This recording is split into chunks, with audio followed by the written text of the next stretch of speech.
Okay. So we're live, I guess. Yes. Cool. Let me just check. Um,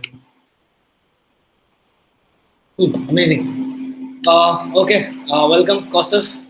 Thank you for joining us in another stream of CDN. So this session is built around how to build communities and also about in today's date startups adopting to the community culture and how is it actually helping them to scale up in terms of their target audience and also in terms of building a brand presence when you have a community. So this is like a very interesting craze since last 2 to 3 years, which we have observed that most of the startups, whether it be product based or service based, they're trying to go and build their own distributors by the means of communities. So we'll discuss and we'll try to understand how you are doing that in TA, also in some other projects that you are involved in. But before that, before beginning, I would definitely want you to give your a basic intro about you. We already know you, but definitely we'll definitely want to know from you. Right? Who do you?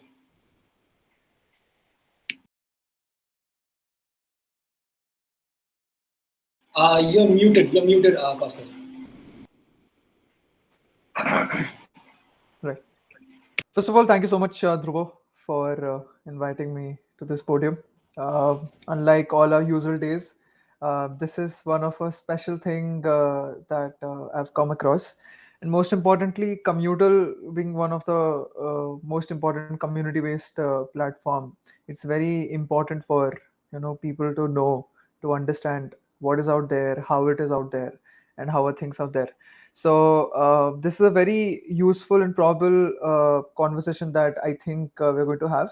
And most importantly, I just want to a little bit about whatever my journey has been.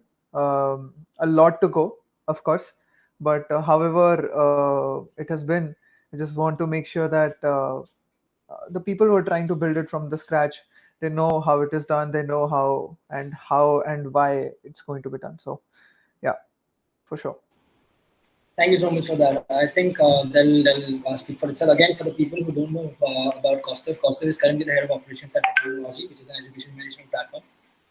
They're building some amazing product in terms of code-based courses to educate people in STEM. In the meantime, he's also contributing to different projects, which includes, I think, I'm not able to recognize the names right now, but he's also contributing to other startup projects, and he's very much involved in the Yeah, of communities. course. So, beginning with this, Kaustav, could you just tell me how did you start it off from scratch? Right, you are currently a student in fourth year, Yeah, building a personal brand, right? And yeah, you started off from very early age, if I'm correct. Right? I know you since around 2 to 3 years now, and I've been of observing course. you building that entire community base fan following that you have right now. But again, we'll try to understand for you joining an Yeah. engineering domain, right? And then sort of understanding the importance of communities. Where did that entire motivation came from, or how did you actually get to know that okay, community is something that you should be focusing upon in terms of startups? 100%. When I first started college, when I first came into the college, the first thing that people tell you is you should go for this role, you should go for that role because you're very, very new. You just passed out from 12th class and you're very new to a completely new setup. And there are a lot of people who are in the college, mostly your seniors, who there might be two sides of the coin. Basically, they play a very important role for your success. They can play a very important role for diverting you completely from your journey. So what I'll say is something like a partiality of both the things happened. And what I'd say is that when I went to the college, the first thing that I noticed is everyone is in the race. Everyone wants to just go. And the first thing that they wanted to even talk about is how much are you going to make? What are you making after 4 years of college? Is it worth it? Is it worth your time?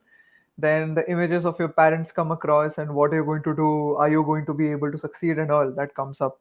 So being a student and being one of the people who were looking at the seniors and learning from them and even teachers, the first thing that I also understood that this is a race and you have to be part of it. Like Three Idiots, life is a race. So college has become as a race, and I was also part of that race where I wanted to start very, very fresh. And I wanted to go across everything that I could come up, because at the end of 4 years I did not want anyone to question me like, why didn't you do it? You had so much of time, why did you waste it? So that is when I came across being a developer myself. I was into a lot of stuff while I was trying to code because I was not from a CSE background. My subjects were physics, chemistry, mathematics, and physical education, I remember. So I was not at all from a computer science background. I had to learn everything from scratch, zero. And everything was from learning and looking at other people. So whilst I went into the journey, I saw different teachers. I went across different projects. I went to do a little bit of freelancing. Came across different people, especially you, and did a lot of projects as well together. But till that point of time, I was still a bit unsure about, is this what I want to do? Am I going to just code in front of a very big laptop screen for about 10 to 11 hours or 10 to 12 hours straight? Is that what I'm worth it? The answer was not what I was expecting. So that is when I went for another startup.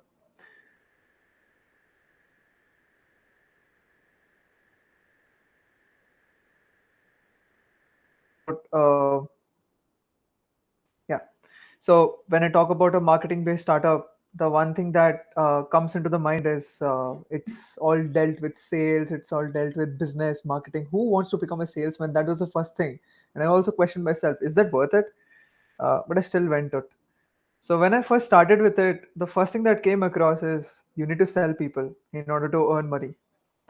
I still remember the first thing that they had given me certain some 14,000 or 15,000 rupees as target to achieve my sales journey, and I had to sell it, and on the basis of which I would have gotten a particular fee.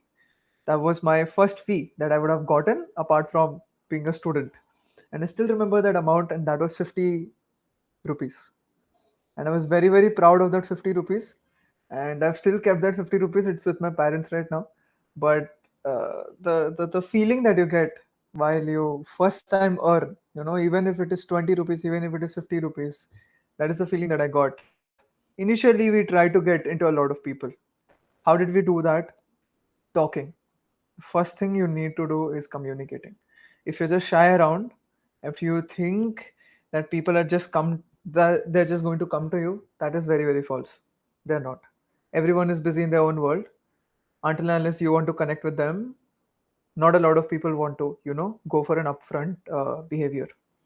Now, with that thought, being a very very shy kid from 12th class, I went by talking to people, by understanding people, by getting to know. Even though I was not welcome over there, I still went into the crowd. I stood there and I just listened. Immediately I picked up a conversation, like, okay, so how did it start? So that is when initially a conversation started. From a conversation I met friends. From becoming friends, I understood that that friend might be related to some other company, that might be related to some other community or a club. So that is where I got to know from that friend that he's related to that club. Initially, I talked to him that why not you give me an opportunity to go to that club. Once I got to the club, it went from one person to five people. From a club, it went to a society. From five people, it went to 50 people. From society, it went to representing a company whose society it was part of. From 50, it went to 100. And from 100, it went to capturing a lot more hundreds across different colleges. And with that approach, in Unschool, the company's name was Unschool. And with that approach, we started to get a total base of more than about 5,000 to 6,000 students who were enrolled with the course of Unschool as a startup. And we raised a community at that level. And with that, we also raised more than about 1.75 crores for the company from sales and marketing. So it always just starts from going away from the hostel room or the hostel dormitory that you want to stay for, but it always like you need to be a part of. You might think like this is a time waste, but at one point of time, the reason why I'm able to connect with you, or the reason why Commutable has invited me for this opportunity, is the same reason I would expect each and every one of you to start by doing like a simple hi is what you need to do. So that is how I started my journey. Until now, things are trying to go in its way. Sometimes it's not a lot great, sometimes it is great, but that is the main thing how it started. So yeah. Definitely, I think that speaks for itself, right? Like starting from very small and then scaling it up with the course of time and gaining experience and everything, right? You mentioned about joining clubs and societies. I mean, that's particularly one of the things that has helped me as well, right? So, Of course. would you like to give a gist about that a bit more to the people who just watch this stream later on, maybe? How does like people have this thing, right? You join an engineering college and or any college, right? And you need to go and focus in your CGPA and your semester exams and everything, crack a good placement in your third year or fourth year, and just go and work, right? But people don't really know about like the parents specifically. They don't know about the opportunities or the facilities or the explore like opportunity to get an exposure for the student in terms of joining a club or society. So particularly for you, if you have to just speak it for yourself, how did you see that a college club or a college society gave you that initial, because it gave for me, right? For me, what community was something that I didn't knew when I joined university. Right? I got to know about it when I joined the club. Right? Okay, they call it a community. Okay, when people come together, they build something together or they discuss certain things. So how did that help you, or maybe you got that gist of okay, this is something where I belong, or maybe you could take away a lot of things. What are the takeaways that you have from your college societies and clubs, if you want to mention? Of course, of course. Thank you for this question, basically. So, I remember my time when you're in first year of your college.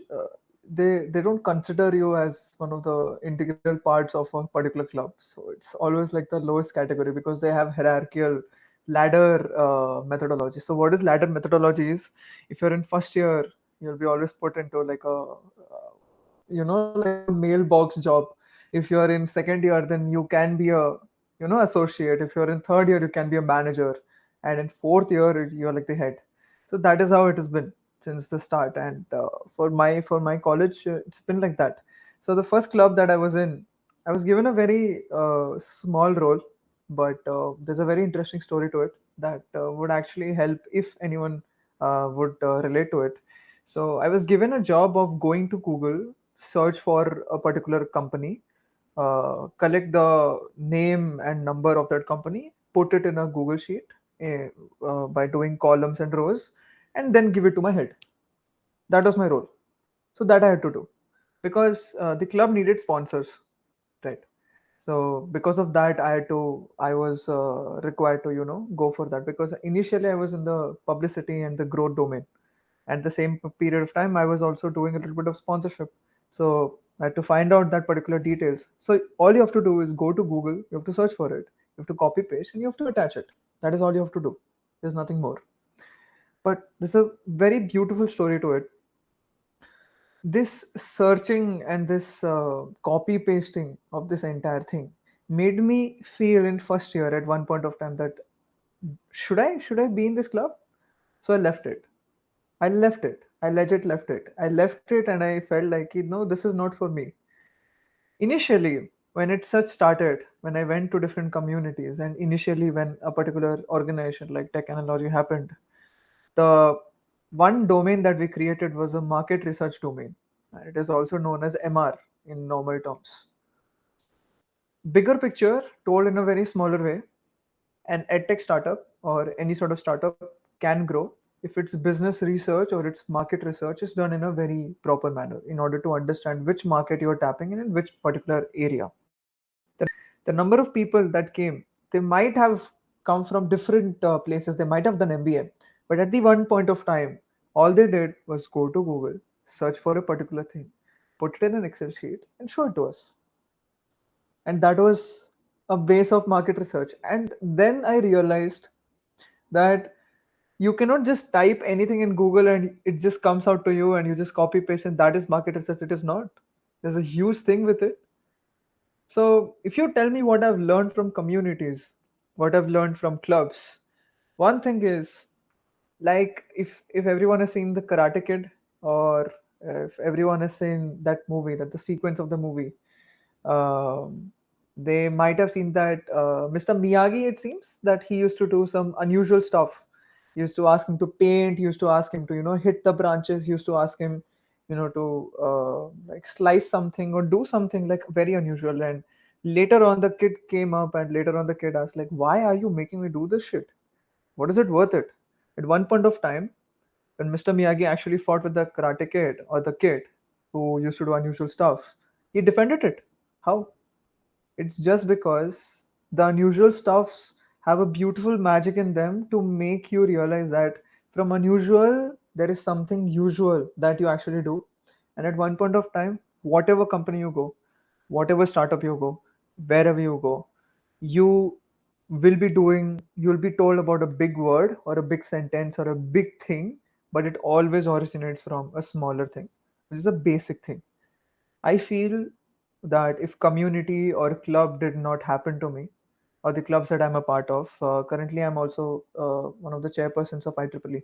So one of the chairpersons of a particular society of IEEE. And what we've understood from this entire journey is clubs do play important however you grow, because the base, the crux of whatever I am or whatever I can be anymore has come up with a very small origin of someone teaching me a very small thing, that because you have a lot of ego, you think that this is nothing. But at one point of time, you're doing the same thing, even though you're 30 years old or 40 years old. So if you tell me that is my journey with the communities and clubs, I'll tell to every person who is in college right now or who wants to go to college and who is going to college or who has passed out to college, please just remember this one thing: communities is the best form where you can learn without anyone thinking, feeling, or exaggerating anything. There is nothing, there is no jealousy, there is no selfishness. No one is going to judge you. Everyone is at the same level and everyone wants to help each other, because you never know what the other person is, at what level. He might be learning from you, you might be learning from him. And that is why people go for open sourcing, that is why people go for community based program, that is why communal is what it is right now. So basically, I love the journey and I would expect everyone to go for it as Definitely, I think I can relate to that as well because the work that we think to be nothing at a particular point of time is actually a big thing for a big company when you join it and when you realize it. And this is from my experience as well, right? I work around with a few other companies that I'm associating with right now, and they have they use different technology and tools, but and they have got very technical specific terms for everything. But when you try to understand what they mean the same simple things that you've been doing since a long time, well. right? And that's where you realize that okay, something that you've been doing, like maybe even management in communities, just going around talking to Yeah, people, that of helps a course. lot, right? Because that gives you Of that course. communication skills, or that gives you that confidence, I guess, right, to go and Yeah, interact with someone you don't know, and that helps in the industry world as well, in the corporate sector a lot, definitely. of course. Cool. Now let's talk about a bit of corporate side, right? Let's Sure. understand first of all, why do we need communities in today's age? Because 10 years back we didn't really have this, right? We didn't really had something known as community channels for companies, and companies didn't even bother about it, right? They were serving their customers, and that's it. And there was one-to-one communication systems with the customer, and that's it. But in today's day, if you see, I'll mention few of the companies that I'm associated, like I'm looking at, they're doing great work in terms of that.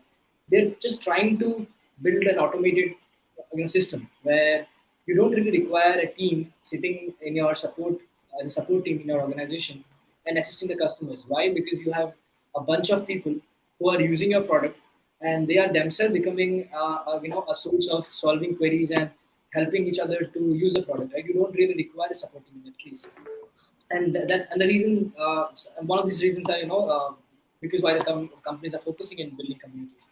But again, 10 years back we didn't really have this, and right now I literally see every next company focusing into it, specifically the early age startups, right? The people who don't really have a crowd right now, they don't have users, and they're just focusing on building their community, right? So why do you think it's becoming so important for early age startups to have a definite amount of audience who can be there to use their product every time they add a new feature or something like that? Why do you think that becomes important in today's day, and how does this change the entire ecosystem in comparison with what we had in 10 years back? Okay. So, see, most importantly, it comes out if you go to the corporate world, if you go to the big leagues game, right? When you talk about that, there is a company who wants to get into a like a market. So first of all, you need to determine what is that company doing. Is it B2B? Is it B2C? Is it B2A? So upon the discussion, upon the company's behavior, upon what it is going to do, how it sees its market, it will be tapping on to a particular set of things in terms of people, in terms of resources, in terms of other activities. Now, a very faint definition of market relates to money and relates to people. When you talk about money, market is the place where you get money, right? Who gives you the money? That is where the people come in, right? When you're dealing with directly with the people. Okay. When you're talking about B2B, business is run by who? The people, of course. Machines don't run business nowadays. It might run after 50 years down the line, but it'll still need some people. But at the end, it's B2B, still people. So if you see that the crux of this entire discussion comes around and loops it into one word, which is people, you know the answer for it. And that is where the early stage startups know that if you need to earn money, because at one point of time you need finances to support your startup to grow, you need fundings, you need Series A, you need Series B, you need to understand that stopping to focus directly on money and rather than focusing on humans, okay, or rather than focusing on people, which can lead you to the journey of the finances part of your major company, is why early stage startups are doing it right now. One of the best examples that I can give is currently there's a lot of early stage startups that are growing, right? Every time you see any sort of, when let's talk about e-learning. Let's talk about e-learning. When Coursera started, or when Udemy started, especially I talk about Coursera. When Coursera started, it started with just giving it out to the people. It started with just giving out for free. It started with creating like a community within the community within the community within the community. It was not always a non-profit organization. It was never a non-profit organization. It is a very profitable organization. But why did they give it out for free? Why does an early stage startup or a startup who is selling a product, an e-learning startup is also selling a product course, a manufacturing startup is also selling a product which is a manufacturing product. Every startup, every company has a product. When you sell it out to the, when you get the product outside, when you get the product outside in the market, the first thing that you want is feedback. That is where the survey comes in. If you're not getting a proper feedback, people won't like it. If people won't like it, you might have spent about $1 million in research and development. At one point of time, it all fails because the one main agenda, the people who are going to use it, is not available. So the early stage startups do what? Is rather than focusing, nowadays a lot of people are doing it, rather than focusing on finances, they know that the journey is always ABCD rather than phrases and idioms. You cannot appear GRE exam, or you cannot appear IELTS exam if you do not know the basics of English. Simple सी बात है ये. This is the simplest thing that we can understand. So the basics comes out with what? To reaching out a target audience. When you talk about audience, you talk about people. When you talk about people, you talk about a group of people. When you talk about a group of people, we talk about community. So at one point of time, if you're playing the snakes and ladders game, you might skip it by taking a lot of ladders. But at one point of time, there is going to be a big snake that is somewhere there who might gobble you and you might come to the end. If you do not have the people who, at the end of the day, even if the snake is gobbling you and even if it is swallowing you and you're at the end, you're at the bottom, you don't have money, you don't have people, you don't know anything. What are you going to do? Are you going to quit? Are you going to go back to your corporate life? That is when the people, the customers, the clients that were there with you, that you won your trust, will come together, and that is where you can grow again. If you don't have that support, at one point of time, everyone is matlabi. In my words, matlabi is everyone wants money in this life and everyone wants something in return. But for the people who trust you and who know your product is very, very good, I don't think so they would want anything in return. They would just want their brands to return. I'll give you one more example. You heard about a company, Nestle, who started Maggie. Maggie went away. Did people leave Maggie? No, it again came back. The reason why it came back is because there's a love for the brand. There's a love for the brand identity that the company has shared. They have won the trust. So, a startup cannot grow into a multinational company if it does not have the trust of the people. Infosys did not become Infosys in one day. TCS did not become TCS in one day. Not any KPMG or the Big Four did not become Big Four in one day. They started with a bunch of people. Early stage startups start with a bunch of people by targeting a market segment and that market segment starts with building out an initial club or initial communities. That's why a very beautiful example of coding ninjas becoming one of the biggest clubs or biggest communities out there is true. This is the fact, and that is how things are happening, and that is how things are shaping. So they always know that when you're collecting a lot of people, when you have the trust of the people, your product is just going to sell. You don't need a marketing team to manipulate the individuals in like, what, we are going to give you certificates, we are going to give you LORs. It does not require it. They'll see the name and they'll just write harder, harder. So this is what the yes factor that the companies want, that the early stage startups want, that is where it comes out. And when it comes out to that, that is why communities are the heart of everything. It pumps the blood. It can also take away all the blood. So Definitely. I think you mentioned few of the very important points here. First of all, the target audience being there just in front of you and you are able to communicate with them, that builds the trust factor. Definitely, you become more credible, and then there is this connection between the brand and the audience, right? I think that's is very important as well. But let's just talk about something which is very important. Um, sure. Startups, like we already discussed about companies who have focused on building communities and they're successful in today's day. They're very successful. They are in good amount of revenue and they also have this trust factor. They're giving out a lot of quality in terms of resources and content to the the audience as well. But let's say we talk about a startup, right? Because we are discussing more in terms of someone who's trying to build something from very scratch. He or she might not really have a big team of 20, 30 people, might be 5, 4 people coming together, doing something, building a tech product. And now they think, okay, like, let's build a community for us, right? Now, going live and releasing a community channel is very easy. This is my perspective. It's very easy to just go to LinkedIn and post, okay, we are starting our community, please join. And people will join just because maybe you're building something very nice, right? And people do join because I have observed this thing. If your product is good, that early age attraction, you'll obviously gain it. There's a big surge of people maybe downloading your application, joining you up in there, or if you have a Discord channel or something, they join you there. But what is the problem here is that after a point of time, right, the community becomes dead, right? Uh, there is a big. This is a very big problem, I guess, for many of the companies and many of the early startups. Maybe they've raised a good amount of capital, but this is still a problem for them. And right now they're focusing on community managers and other people to manage the communities and stuff. But the community becomes dead, right? So what would be your take on that? Like, how do you build a community from scratch? Of course, when you build something from scratch and when you are building a community, you have to give a lot of things for free. And I think that makes sense as well because any company, you need to give out content for free because to validate the quality of your content.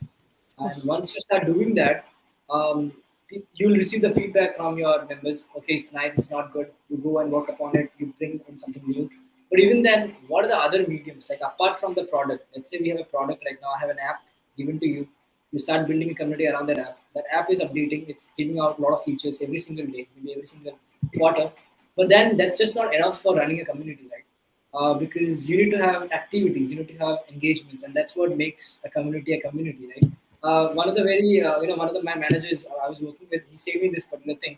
Dhruv, when you're building a community, you can judge your metrics by the amount of channel activities that you have in your community section, right? How much people are interacting with each other, or how much of communication they are having with each other without your inputs, or without you becoming a part of it. That's what we say automation, right? In terms of Of course. corporate world. How do you think that automation can be achieved while building communities? And what are the different mediums or maybe some activities or campaigns that you would suggest in terms of Sure. So, okay, there's a lot of questions. All right. So, coming to your first question was, how do you start your community from scratch? I think it's pretty much simpler. Uh, you need to come out of the comfort zone, first of all. It's just not words that I'm saying it. You actually have to do it. And when you say it, when you do it, it's very, very different. So, come out of your place and you see the world. It does not matter if you're invited or not. Just go out there. Just go to any party. I don't want you to crash any party, but I just want you to go out there, stand in a bunch of people, talk to them, go to the gym, go to any sort of public place. What's up, how you doing? Start a conversation. The art of communicating, or the art of talking, or the art of making sure that the other person is listening to you is also very, very important, and the most important thing that you need to learn. You might have not done a single thing in your life. You might have gotten less than 500 followers on LinkedIn. It does not even matter. You might have gotten zero experiences. You might have gotten zero of anything. You might not be a very good student. But if you know how to talk, and if you know where to talk and what to talk and why to talk at that one point of time, see, community is going to be like a cup of tea for you, because one point of time, the community is directly proportional to how you make them believe, or how you talk to them, how you correlate with them. So the reason why we are having this conversation right now is because I correlated with whatever community is doing, and I correlated with whatever you are doing as a person. That is why we're having a discussion. You need to be in the same balance. If you're not able to be in the balance, the communication won't go. That is where um, a lot of relationships ends into breakups because of this reason, because there's a lot of less communication that happens. But if you want to start, if you're a noob, does not even matter. If you don't know anything, just start, just talk. ज़्यादा से ज़्यादा क्या हो जाएगा? What is going to happen more? He's just going to judge you for a person. It is fine. There's a lot of people who you will get for that. There's a lot of people who judge for you for the bad stuff, but it does not matter in the real world. It's fine. You should go out there. That is the first thing if you want to start a community. So once you've started the community, the next thing that you need to do is you need to maintain the community. See, being in the top, I for all the people who watch Formula One, uh, Mercedes was at the top. It was not there at the top for a very long period of time because they were not able to maintain it. Lewis Hamilton was not able to maintain itself. That is the reason right now Red Bull is on top of everyone else. Simple. You need to maintain the position. You need to maintain the position that you've gotten. If you're not able to maintain the position that you've gotten till now, anyone else will, and they will go exceed you. It comes the same for the communities. How you're going to maintain? That's the third question. See, doing activities, doing the fun stuff. Let us talk to each other. Let us have webinars. Let us have sessions. Let us have workshops. Let us have boot camps. Can only go on to a certain level, to a limit. At one period of time, there comes like a limit to everything that you do that is going to be helping, because you run out of ideas. You do not recycle the way that you have been, and that is where the community growth stops. Every time you think that this is the end, that is where you need to change the people that you've gotten in the community. My biggest belief of making a community, or my biggest belief of trying to make a community that I've tried to make till now, is there is always a limit that I have understood, that I've always got to know by talking to different people. There is always a limit that comes for different people. At one point of time, they will just stop. If a person is limitless, he becomes a founder or he becomes a CEO of an organization. But at one point of time, if he's thirst, or if he does not want to go anymore, and that is it, and now he's frustrated with the work that he's doing, and he cannot think of any more ideas, neither he can make the team think, that is where you need to start looking for a different community manager. You cannot keep the same community manager, and that is why people like to recycle their stuff. It's always nice to see a different version of Apple, Dell, or Microsoft, or whatsoever. If you see the same thing, and if you find the same problems, and if they renew the stuff and they sell it, does not happen. It will not happen. That is why one more brand name. That is why OnePlus has lost its touch, and nothing has come up to a level. Same thing. OnePlus founder came into, started a different thing. Right now, created by starting a community. OnePlus is not able to recycle its product. People are not happy with OnePlus, even though it has captured maximum market of Asia, of US, of everywhere else. But one point of time, it has just stopped. Right now, people are so frustrated that they see that the next thing above OnePlus is iPhone. So you take that. But that is not an option. That is where nothing came in. People want to see a change. Communities want to see a change. If you're starting to build with 5 people, make sure that they're recycling their knowledge. If they're not recycling their knowledge, if they're not contributing something and gaining something, that is the time when you find someone else, and that is the time when you look out for a better community reach with a better individual, because there is always someone new. you will always find there is someone new in the loop. That is my third question's answer. And probably my last question is, most of the communities fail a lot, right? And most of the communities are not able to build themselves into something very, very big. Now, the main thing is, if there is a boon of having a lot of people together and creating a community, there's also a bane. And the bane of creating, of having a lot of people together is comes out to one thing, which comes out to politics.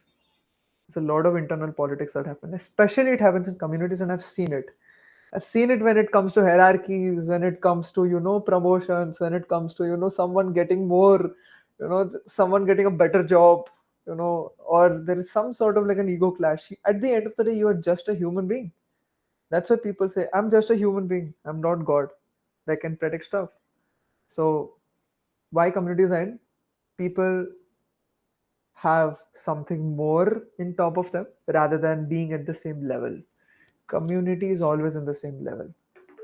They grow together, they come down together, they build together, they also decrease together at one point of time. If they want to be big, they go big together. If they are not able to go big, they will reduce that one thing that is halting them, and they will create something new in return. And that is how you understand the mindset of a person who wants to build. But when at one point of time there is internal politics that happens, and the communities are not able to settle that, however workshops you do, however webinars you do, however fake face you come up in front of people, hi guys, good morning, I hope you're doing absolutely fine, does not work. Because that is the limit. You at one point of time are a human being, and that is my answer to this question. You need to be at a balance. If you're not at a balance, if you do not have a partner or a head of the community or a community manager at a balance, your community is dead the first second that you uh, start rebuilding it. You need to start with a new mentality, and that is the main gist of how you have to build a community. So that's Definitely, and I think that makes a lot of sense as well. You need to, first of all, I'll just address few things that you mentioned.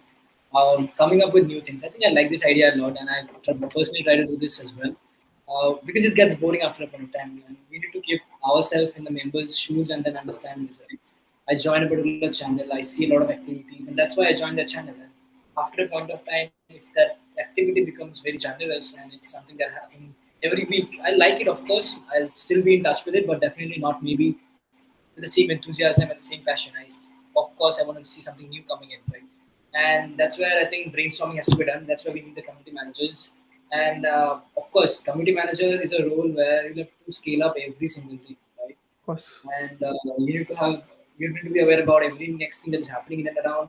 Also, I guess it's very important to understand that if I'm a part of a community and I'm managing this one right now, I need to be very much be aware about what are the other community managers doing, right? And what are they doing, and what are the different activities they are being participating into, right?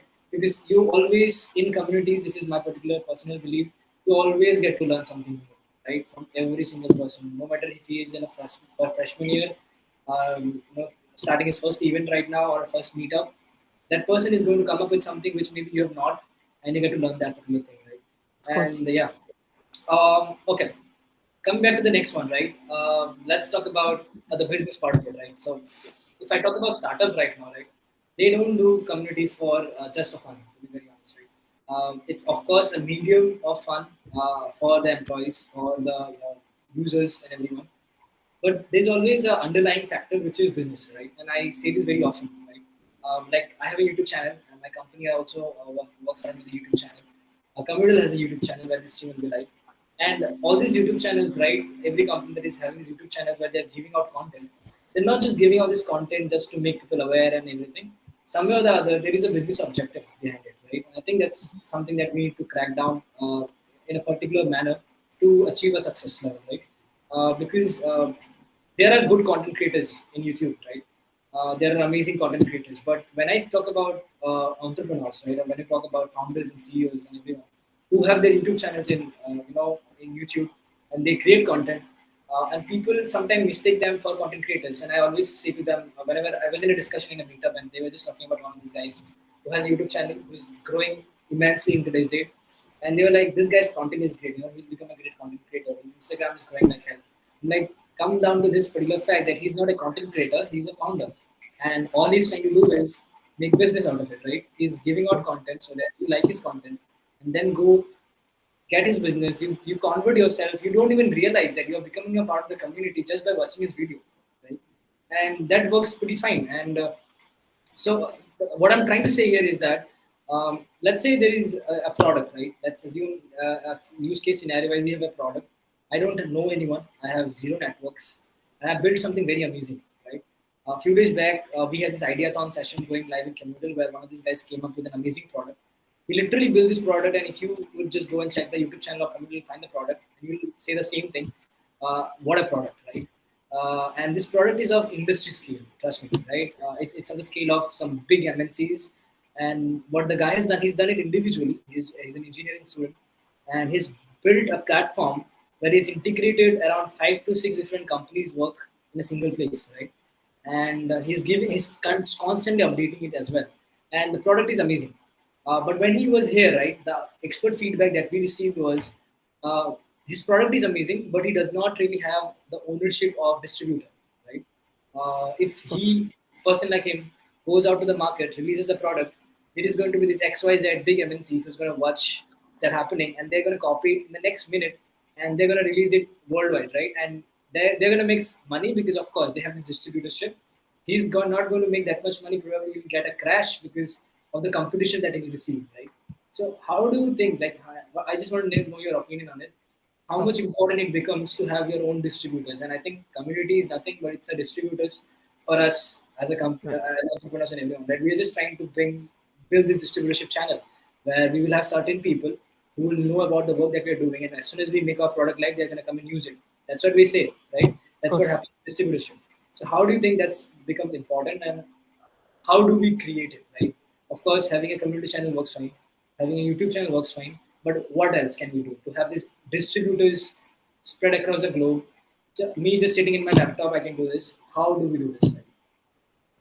Sure. That's a very nice question, and it dealt with a very basic fundamental of what is happening right now. So I completely agree with you.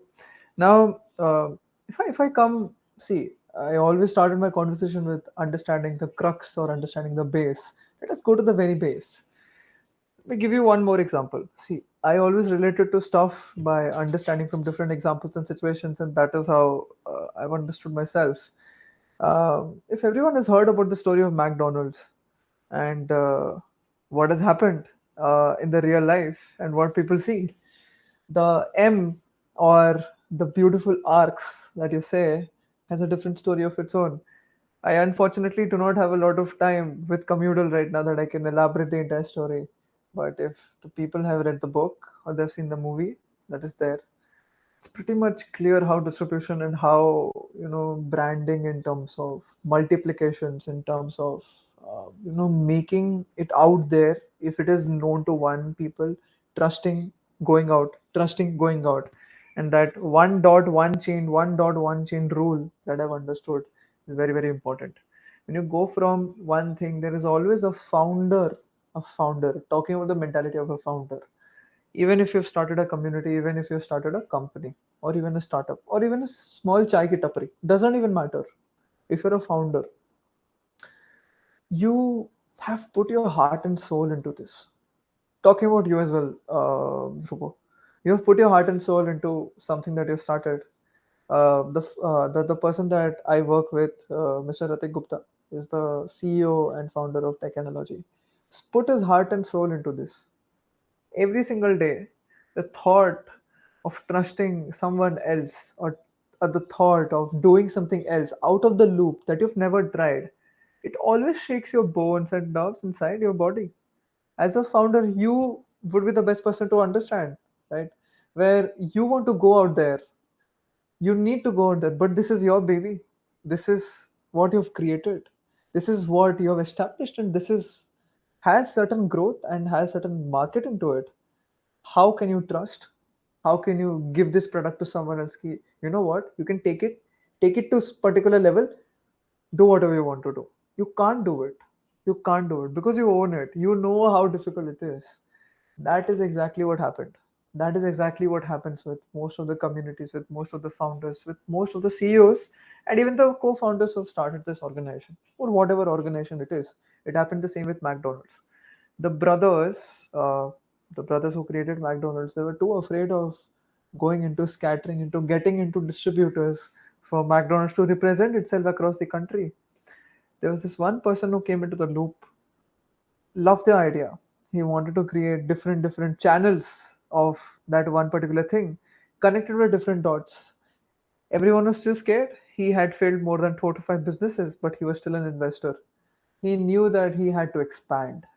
He has to expand itself. If you want to expand yourself, you need to go for one person. Trust him. Not give 100% of your trust. Give slightly more than 50% of your trust, so that he knows that you trust him, but you know how much you do. That is a sly play. That is the sly marketing play that you have to do as a founder. You need to just give the thing that he feels happy with, he feels okay with, and he will continue your legacy. If you see there is something sort of wrong, you pull back and you go with something else. You understand, first of all, you mark the borders. If you go for a community, let's talk about the main deal. If you go for community, you start from one particular dot. There's one dot. See, TechAnalogy was born in a small dot at Chennai. Right now, it has more than three offices, one in Delhi, in some parts of the India right now. We've connected more than 20,000 plus students. We've gotten whatever we wanted, but we're still expanding. We're still trying to grow. Talking about Learn for Cause, talking about other platforms as well. They started from a single dot. It started from Bhubaneswar, didn't it? Started from Bhubaneswar. Right now, a lot of people know about it. Commuter started from a single spec. Right now, how big it is. So it starts from a single dot. You pick a place, you start the community, you start with 5 people, or you start with 2 people, or it starts with more than one person. You start it. After you start, what is the next thing that you're going to do? You pick out this channel where you have the most amount of trust. And how do you decide the trust? You decide the trust where you use a word known as POC, point of contact. A point of contact is a person who has a similar sort of mindset, believes in you. At one point of time, you can communicate with him because he might owe you something or he might be a good friend of yours. A good friend ka definition is something that you can trust, you can believe, and he has the same mentality as you. Thoda sa upar, thoda sa niche. That is the definition of a friend. Similarly, is the definition of a POC for a founder or a community manager. You found that POC, you tell him that this is what I want to do. He relates to it. He creates his own circle because he also has friends. You all are related to one each other. You also have friends.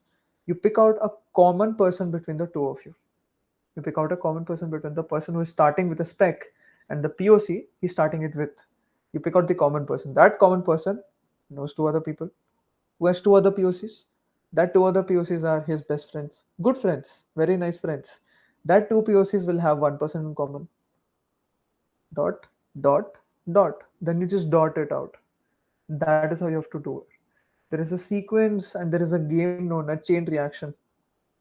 And if people have played it, and I think you have played it because it's a very beautiful game, you connect with one single dot, you create an entire chain.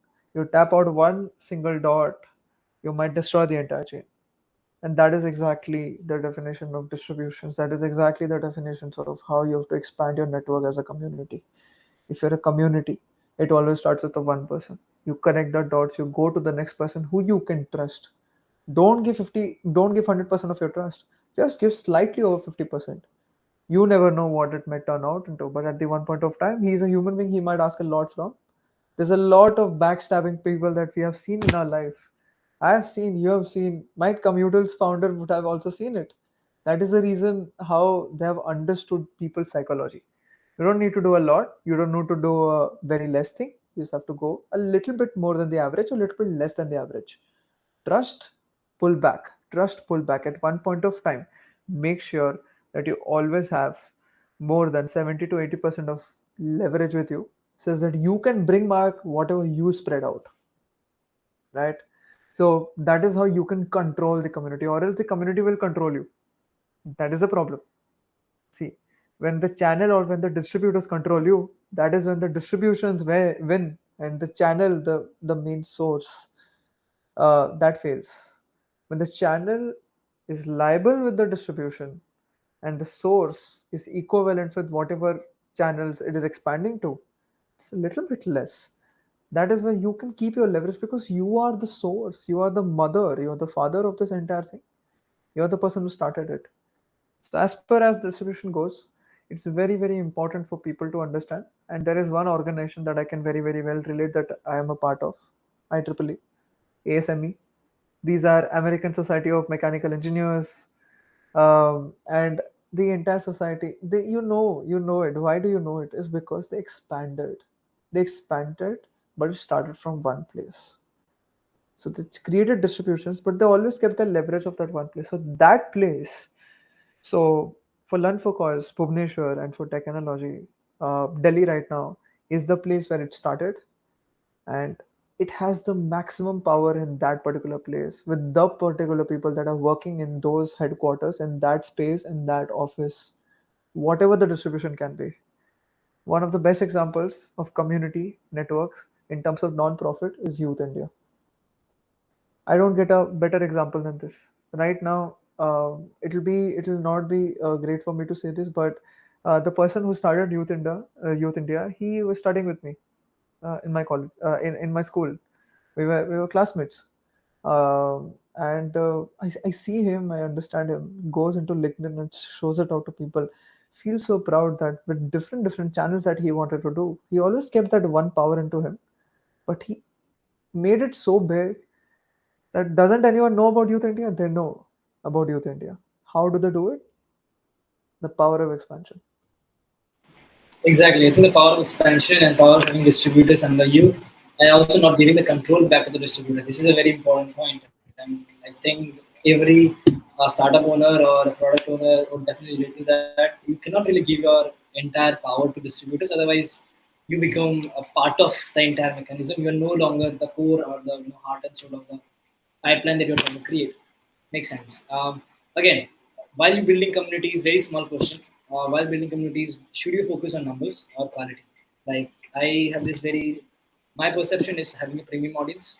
I try to focus on Of course. giving my content out to people who can relate to it. I don't want to give out content just to for people that okay, this is controversy. Let's focus into it, and a lot of people can come and join me. That doesn't make sense to my business.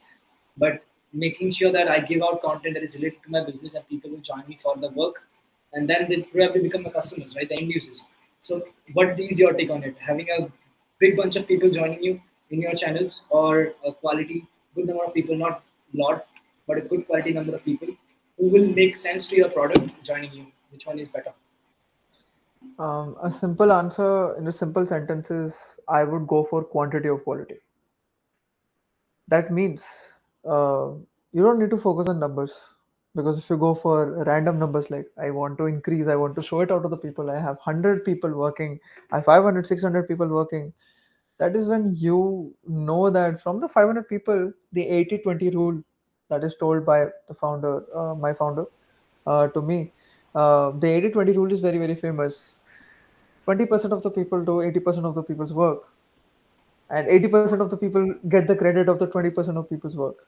Makes That sense, is yeah. how it happens. It happens like this, and this is the fact. It happens like this.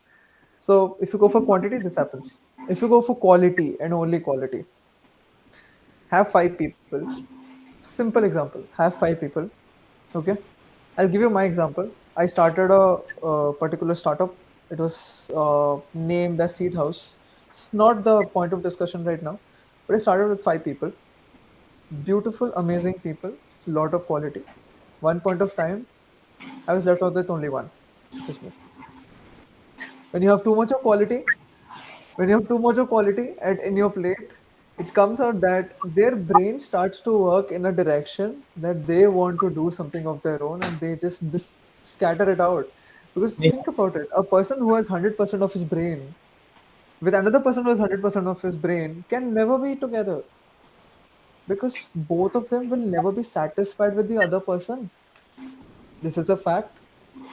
So you always have different levels of people. You always have different categories of people. Someone might be 100% in co-curricular activities, but someone might be 100% in logical reasoning. He might be 50%, and that person might be 100%. But that is how you mismatch. Opposites attract. Opposites in terms of communities also are a part of togetherness. So this question has a beautiful meaning to it, because if you're going out for communities, if you want to create your own community, don't focus on the number of people, because the number of people is the 80-20 rule. Don't focus on the quality of people. There's a lot of quality on the people, you will be left out, because you won't be able to build a community. The community is build itself from the Yep. different people, because they have 100% of leverage. So find quantity of people who can perceive into different backgrounds that you want it in your communities. That's the reason domains are created. That's the reason different teams are made under a company, because not everyone is best at everything. If a person is good at a particular thing, you hire that person and you take it in. If a person is good at a particular thing, you hire that person and take him in. You cannot have the same number of people or the same quality of the people or the same quantity of the people do the same sort of thing. Makes So sense. Yeah. community needs to always go into this rule of finding the quality of people in a deliberate quantity of the target audience. Definitely. I think that says it a lot. I think that gives a very special meaning to it as well, where communities should be diversified. Right? It should be an inclusion of different people coming together. That's what you call a community. And one of the major pointers that you mentioned that I like to again sort of bring the attraction to was is you need to have a community. A community is something that works on itself. Right? It's something that operates on itself. You don't really control it. You won't really have. You don't really. It should not be like my manager told me this. Like we started a campaign and we launched a campaign, and for a month-long period, I was the person who was launching the campaign every single time. And we just had this wrap-up call of the month, and then we were discussing about the metrics, and he just mentioned me, like, Dhruv, if you are doing it all by yourself every single time, then your community is not doing great. Of course. It's something that your personal brand is pushing them to join you. It's not because of some other XYZ reason that they're becoming part of it, right? You need to give them the platform. We are already giving a platform as a means of the community, and then it should be more like an automation where they come, join together, make something together, discuss something together, and it should be more about the product or the platform, whatever be the reason be. It should be more automated. It should not be because of a person or because of anything, but because of that sole reason why that community was created, right? And that sole reason has to be very, very intact. You cannot change that reason again, because I think that's also a very important point. When you start something of yourself or a community of yourself, whether it be a college club or a startup or whatever it is, there is an objective, and you cannot really deviate from that objective, because that objective remains intact, and that objective should be the reason why people will join, right? Makes sense. Cool. So we discussed a lot of the parameters, right? I guess it will help a lot of people to understand how to start from scratch, as we mentioned earlier as well. So whether it be LinkedIn followers with 10,000 or zero connections, you can still do this. That's a final conclusion. Keeping in mind, you need to give out content for free at first and build your premium audience around it, right? Having a definite amount of crowd joining you for your content, knowing you for your whatever you're doing, and then probably coming up with some fun activities to engage with them, and then creating an automation there, right? I think that's the pipeline that everybody has to follow. And there are a few companies to take inspiration from. I particularly love this one company, which is Avlon, and you already know I'm a big fan of the company and whatever they're building. They sort of crack all these pointers, right? They have this own distributors right now, which is nothing but their YouTube channel, right? Their LinkedIn channel, their Instagram channel, that works for themselves. They don't require a marketing campaign or advertisement anymore, right? And I think that should be the objective, right? You don't have to invest into marketing if you have a good amount of audience trusting you and for your product and for the quality that you're giving. Cool. So to wrap this up, we'll take a screenshot of this entire stream. Just take one. You can post something. You can maybe give out a victory sign or something like that. I'm not sure if if we have to. All right. Yeah, let's do that. Okay. Cool. Um, Perfect. So yeah, so we discussed a lot of pointers, and I hope this will help a lot of individuals to start from scratch. Of course. And in case you want to connect to Kaustuv, you can connect to him in LinkedIn. Right, he's probably more active in LinkedIn or in Twitter. Most of the folks in CDN they use Twitter more actually, and because they are developer I have folks, to they start. yeah, you need to that's another distributor I feeling. have to 100% start. Sorry, Uh, folks, I have to start soon. yeah. Yeah, yeah. So I think social media serves a. People say social media became toxic, right? I think it's not. It's the way you use it, and it's the way you build your audience, right? And I always say this. Of course. My community manager, like we have this community evangelist and community itself who work, and I always say the same thing to them, right? Just very much be careful about what content you are posting because that's whatever content you're posting with respect to that you'll receive the audience and next time you post something you're going to receive feedback and you should be very much aware about the quality of the feedback that you want to receive, right? So if I bring in a chunk of people then they're going to not understand whatever I'm doing and they're going to be like kya kar raha hai? Doesn't make sense. So Of yeah, course. thanks Costa for joining in. It was nice having an interaction. Hoping to again, have another stream with you, Sure thing, sure. another topic. So again, okay, just to wrap this up for the people to know, Costa is not only working on the communities; he's working with a lot of things. He's building a lot of products. So he's someone who can interact in terms of internships, in terms of product development, in terms of prototyping, in terms of building communities. So he's a jack of all trades, right? So connect him, right? Of course, if you would like to share your LinkedIn account, maybe you can. Maybe live on the Sure screen. thing, sure thing. I sure thing can.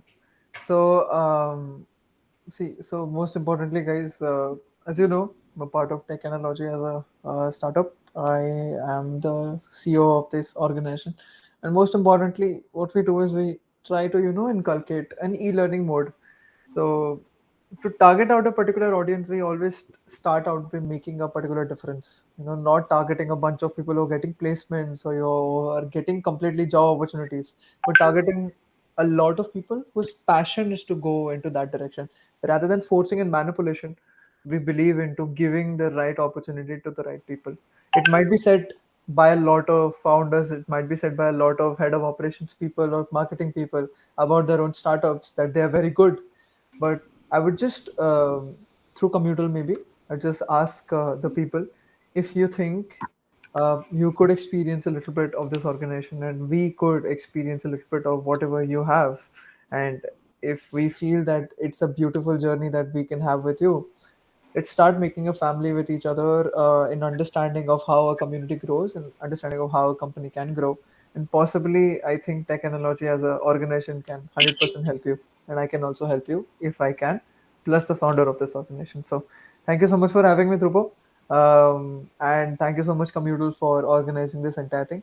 I would surely love to interact with it again, and also make sure that I'm on Twitter the next time. So thank you so much, guys. It was lovely having you. Take care. Thank you so much, guys. Thank you so much for joining in. Again, just a update for the participants who will be watching this and they're participating in Ideathon. We have updated the timeline for Ideathon. Ideathon is nothing, Costa, which you can probably share it to your connection Yeah. as well. It's a Okay. pitching contest where ideators, student developers who are building a product, they can submit their product, and we have this expert panel where who verify these products and they give out feedbacks and they can help them connect to a lot of VCs and investors. Recently, one of the guys that was mentioned in building the amazing product, he got approached by three investors in Indian just after the stream was over, and right now he's in touch with Nice. them. I guess the investors were from Saudi Arabia, UAE, probably, and This is amazing. the guy is from BCA first year, right? He's in the first freshman year and he's doing Anything amazing. can happen. Anything can happen. You don't need to be in a particular year. Right. Of So course. again, for the participants, check out the updated timeline in CDN and just apply. In case you have already applied, check your review status in your mails. Just check, keep on track of your mail IDs and everything. And also, we are hosting a lot of meetups, right? They are offline after COVID-19. It's been amazing. So, community will be hosting a lot of other offline meetups in Chennai, Bangalore, Kolkata, in Guwahati as well in the upcoming month. So keep a track of the channel so that you are aware and maybe RSVP your seat. We cannot really accommodate everyone. So there is this thing first come first basis. So make sure you do that right. Cool. Thank you so much, Kaustuv. Have a great time ahead. Thank Right. you. Good night. Good night, everyone.